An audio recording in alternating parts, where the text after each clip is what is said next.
बिस्मिल्लाहिर्रहमानिर्रहीम। कैसे हैं आप लोग? ठीक है।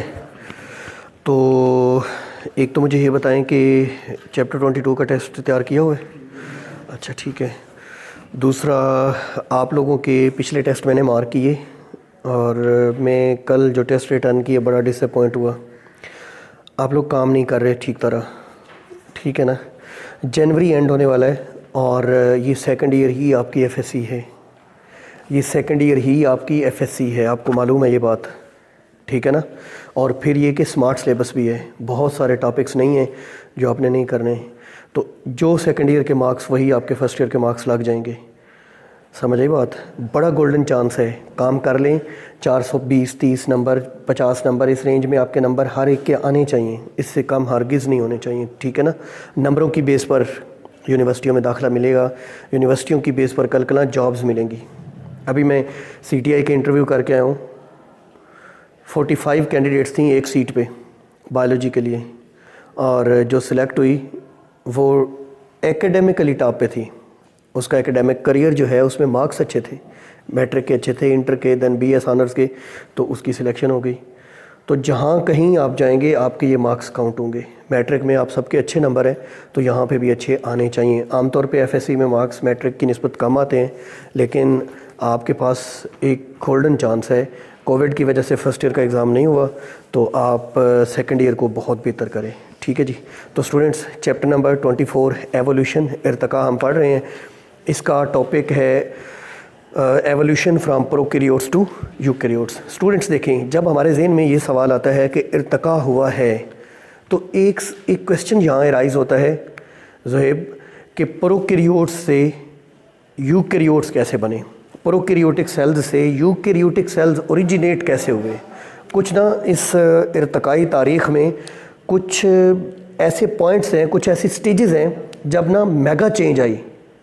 जैसे एक सवाल है, स्पीशी कैसे चेंज होती हैं, how species change over time. इंसान अलग स्पीशी है, मंकी अलग स्पीशी है, ये अलग कब हुए, ये अलग कैसे हुए? एक तो ये सवाल है ना। बिल्कुल उसी तरह का एक बहुत बड़ा क्वेश्चन ये है कि लाइफ का आगाज़ हुआ प्रोकैरियोटिक सेल से, फिर प्रोकैरियोटिक से यूकैरियोटिक सेल्स कैसे बने। बच्चों, इसके ऊपर ये टॉपिक है। बात समझ आई? देखें, बहुत इंपॉर्टेंट बात, evolution from prokaryotes to eukaryotes. देखें, 3.5 बिलियन ईयर्स अगो लाइफ का आगाज़ हुआ।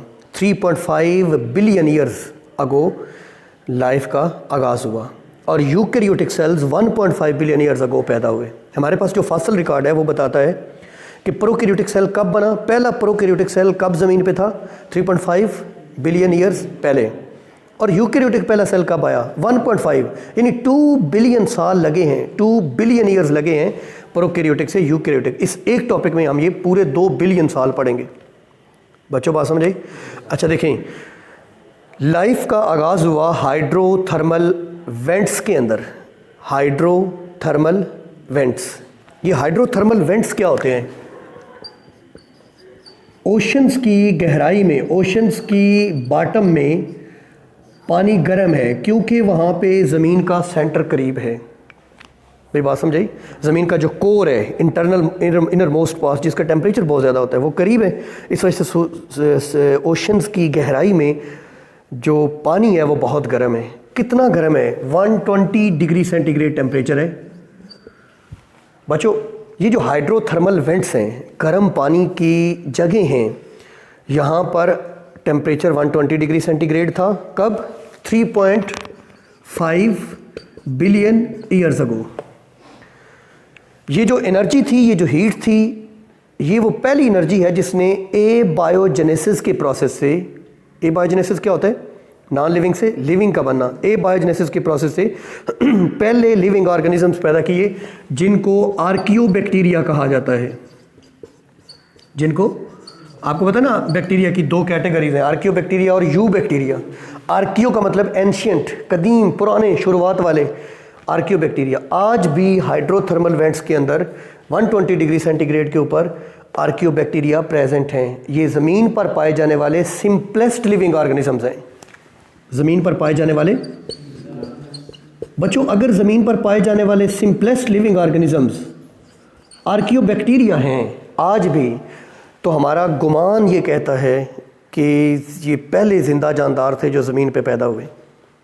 समझ आई बात? और कब पैदा हुए? 3.5 बिलियन ईयर्स को। कैसे बैक्टीरिया या प्रोकैरियोटिक सेल्स या अमीबाइड किस्म के ये सेल्स, ये प्रोकैरियोटिक सेल्स थे, ये कन्वर्ट हुए यूकैरियोटिक सेल में, ये एक पूरी तारीख है। बच्चों बात समझ आई? देखिए गौर से, ज़मीन के ऊपर जब लाइफ का आगाज़ हो गया तो न्यूट्रिएंट्स कम थे जो जानदार कंज्यूम करते थे, तो कोई दूसरा सोर्स ज़रूरी हो गया फूड का।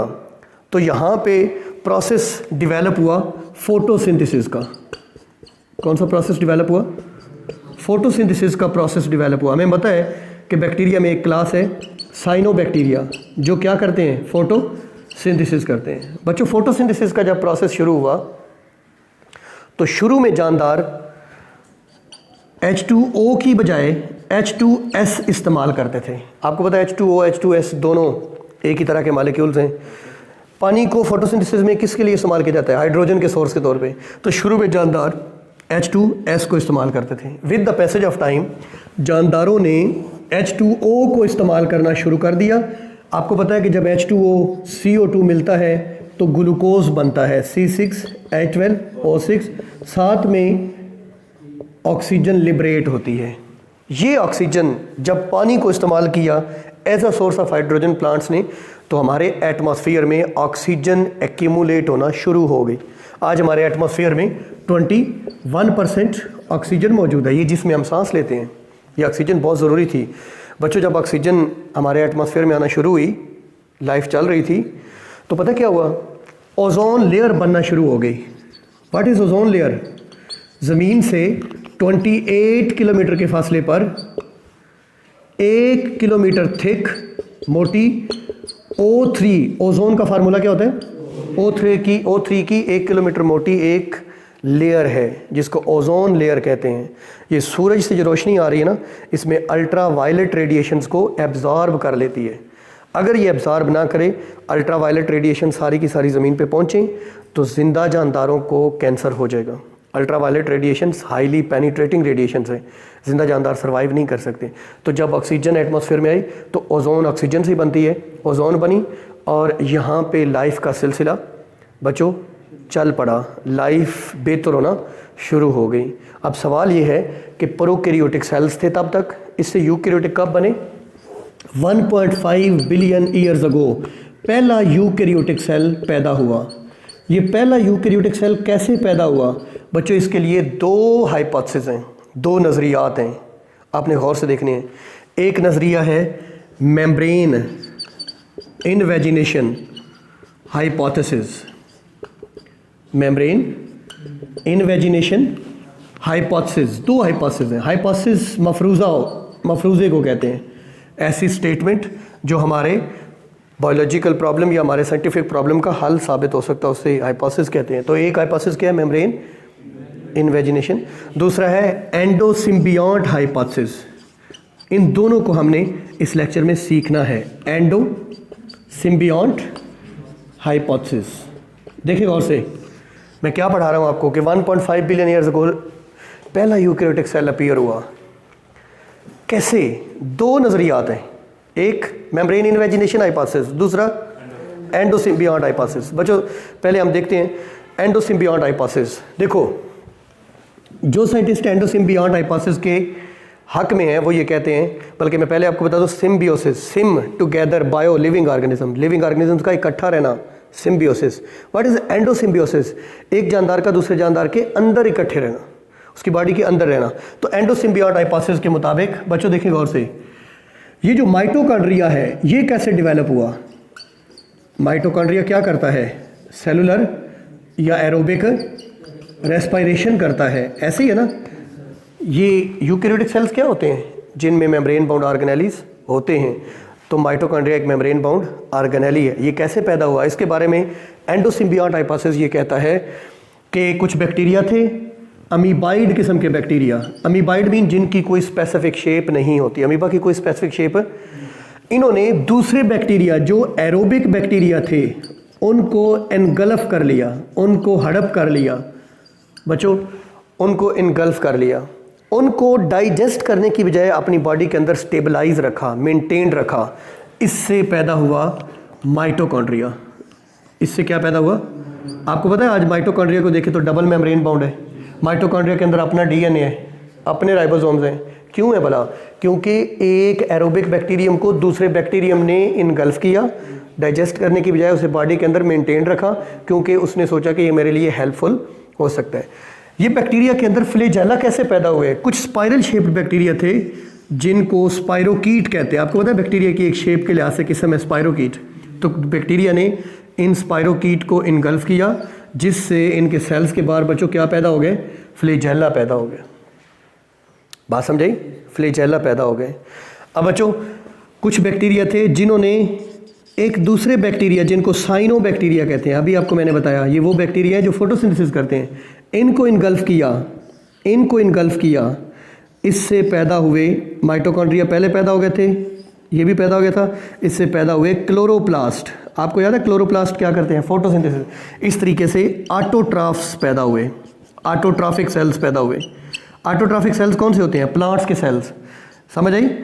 कुछ बैक्टीरिया थे जिन्होंने ये इनगल्फ नहीं किया था, वो इसी तरह के माइटोकॉन्ड्रिया तो प्रेजेंट है, फ्लैजेला भी, लेकिन क्लोरोप्लास्ट नहीं। वो क्या पैदा हुए? Heterotrophic cells. और आपको पता है एनिमल्स के सेल्स कौन से होते हैं? Heterotrophic cells. इसको कहते हैं endosymbiont hypothesis. What is membrane invagination hypothesis? Endosymbiont आपको पता चला? कौन सा?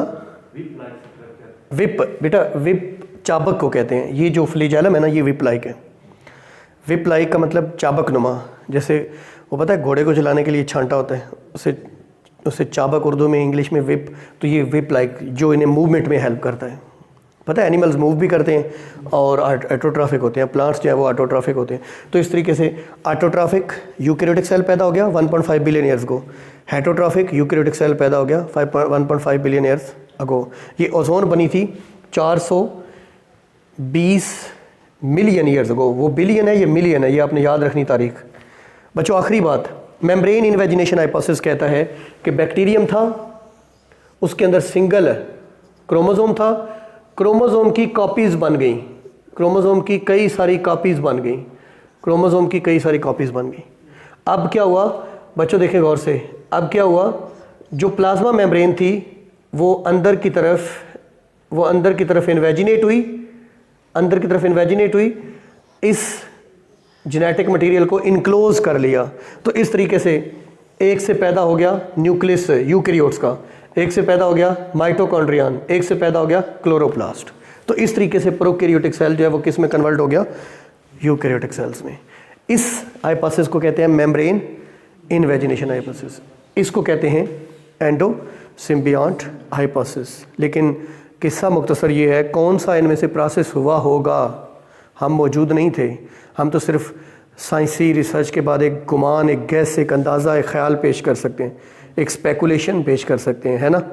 लेकिन दर हकीकत क्या हुआ ये अल्लाह बेहतर जानता है। लेकिन जो भी हुआ ये कि प्रोकैरियोटिक सेल से यूकैरियोटिक सेल्स बाहर से वजूद में आए और फिर ये फ्लरिश करते रहे। तो आज ज़मीन पे ये जितनी भी डाइवर्सिटी मौजूद है, आपको पता है एनिमल्स हैं, प्लांट्स हैं, फंजाई है, प्रोटिस्ट हैं, बैक्टीरिया भी एग्जिस्ट कर रहे हैं, तो ये सारी की सारी variety with the passage of time इस तरीके से वजूद में आ गई। ये था हमारा टॉपिक जिसका नाम था evolution from prokaryotic to eukaryotic cell, जिसमें हमने हाइड्रोथर्मल वेंट्स को पढ़ा, ओजोन लेयर फॉर्मेशन पढ़ा, उसके बाद हमने यूकैरियोटिक कैसे बनते हैं, दो नज़रियात पढ़े, मेम्ब्रेन इन्वेजिनेशन हाइपोथेसिस और एंडोसिम्बियॉन्ट हाइपोथेसिस। ठीक है।